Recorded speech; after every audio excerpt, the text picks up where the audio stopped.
यह उम्मीद भी की जा रही है कि शायद इस बार 10% बजट डिफेंस का फिर से बढ़ाया जा सकता है, क्योंकि भारत के इर्द गिर्द तमाम खतरे के संकेत भी दिखाई दे रहे हैं। किस तरीके से बांग्लादेश और पाकिस्तान साजिशें रच रहा है और कंधे से कंधा मिलाकर इन साजिशों में चल भी रहा है। अश्वनी राणा मेरे साथ मौजूद हैं। अश्वनी राणा साहब, एक चीज़ मैं आपसे पूछना चाहता हूं, क्योंकि किसी भी देश के बजट के लिए उसके स्वास्थ्य के लिए आर्थिक स्थिति बेहतर होना बहुत ज़रूरी है। मैं तमाम तरह की चर्चा करूंगा कि क्या रिबेट मिल सकती है, सरकार किस तरह की घोषणा आम आदमी के लिए कर सकती है, क्या कौन कौन से ऐसे आइटम हैं जिसमें जीएसटी कम की जा सकती है। लेकिन पहले अर्थ के तौर पर, देश की आर्थिक स्थिति के तौर पर, या यूं कहें कि नफे नुकसान के तौर पर कैसी लकीर खींचते हैं आप? देखिए, अभी सरकार जो है वो एक अच्छे उसमें है कि भाई हमारी जो पोजीशन है वो अच्छी है, जीडीपी अच्छी है, इकोनॉमी जो है वो अच्छी चल रही है। लेकिन जैसे आपने कहा वैसे ही बाकी चीजों के ऊपर भी बैलेंस बनाने की जरूरत है कि भाई पैसा है, लेकिन पैसा जो है वो ठीक तरह से उसका जो बजट है उसका यूटिलाइजेशन हो जाए सभी सभी सेक्टर्स के लिए। सभी की एक्सपेक्टेशन रहती है, लेकिन बहुत सारे ऐसे सेक्टर हैं कि जो पिछले बार बजट में मान लो छूट गए। लेकिन अगर हम कहें कि थोड़ा थोड़ा थोड़ा थोड़ा सबको दे दें, और पिछली बार का तो ये रहा कि अगस्त में बजट आया और उसमें जो है समय सरकार के पास जो जो उन्होंने घोषणाएं की वो पूरा करने के लिए भी कम था।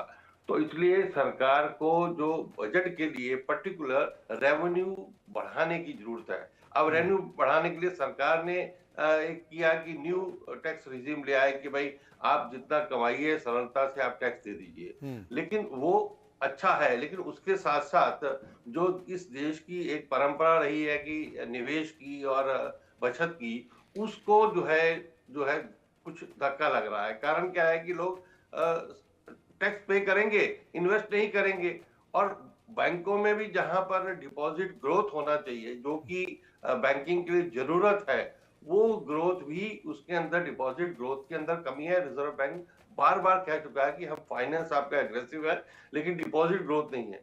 अब उसके लिए भी सरकार को चाहिए कि बैंकों में जो डिपॉजिट है और जो लोग जमा कराते हैं वो सिक्योर्ड फील करें। तो जो 5 लाख की आपने पहले सिक्योरिटी प्रोवाइड की है उसको बढ़ाइए, या उसकी जगह कोई इंश्योरेंस स्कीम लाइए ताकि वो फील कर सके और पैसा और जो है डिपॉजिट कर सके। फिर जो लोग जमा करते हैं उसके ऊपर उनको जो इंटरेस्ट मिलता है उसके ऊपर फिर टैक्स लग जाता है। तो उसको भी कुछ रिबेट देने की जरूरत है कि भाई उसके ऊपर टैक्स ना लगे, कम से कम वो जो कमाई कर रहे हैं, और पर्टिकुलर सीनियर सिटीजन के लिए। तो ये जो रेवेन्यू जनरेशन है, जो फंड्स की जो है जो जरूरत है, वो बैंकिंग से हो सकती है, टैक्स की हो सकती है।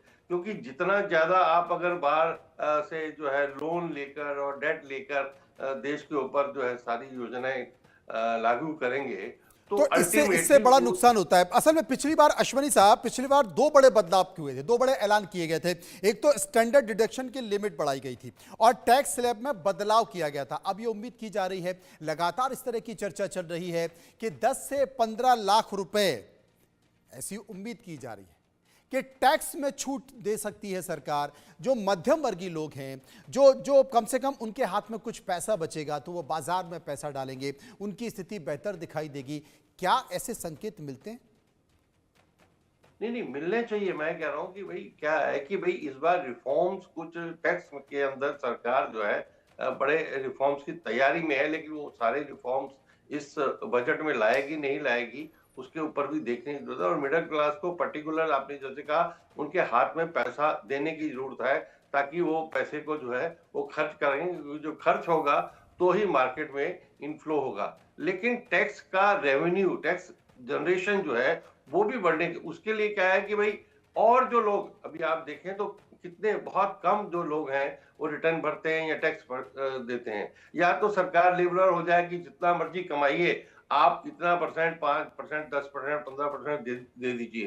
तो कम उसके ऊपर फोकस सरकार को चाहिए, क्योंकि जो लोग पैसे कमा तो रहे हैं लेकिन वो नहीं कर रहे, तो इसलिए उसके ऊपर भी सरकार की नजर है। और सरकार वो सारी चीजें जो वॉच कर रही है कि तो वो जो कैश का फ्लो है उसको भी मैनेज करने के मूड में सरकार है कि भाई कैश को जो ट्रांजेक्शन कम करके और जो ऑनलाइन ट्रांजैक्शन, या ताकि सरकार को पता लगता रहे कि कहाँ कौन जो है पैसा खर्च कर रहा है, ताकि उसको भी उस टैक्स स्लैब के अंदर लाया जा सके। तो इसलिए अगर सिंप्लीफाइड टैक्स हो जाए और मैक्सिमम लोग टैक्स दें, तो मुझे लगता है कि देश की इकोनॉमी में भी फायदा होगा, रेवेन्यू जनरेट होगी, पैसा आएगा तो पैसा योजनाओं में भी लगेगा और लोगों को भी मिलेगा। लोगों को भी मिलेगा। झा साहब मेरे साथ मौजूद हैं, मैं उनसे एक बार चर्चा करूंगा और उनसे समझने की भी कोशिश करूंगा।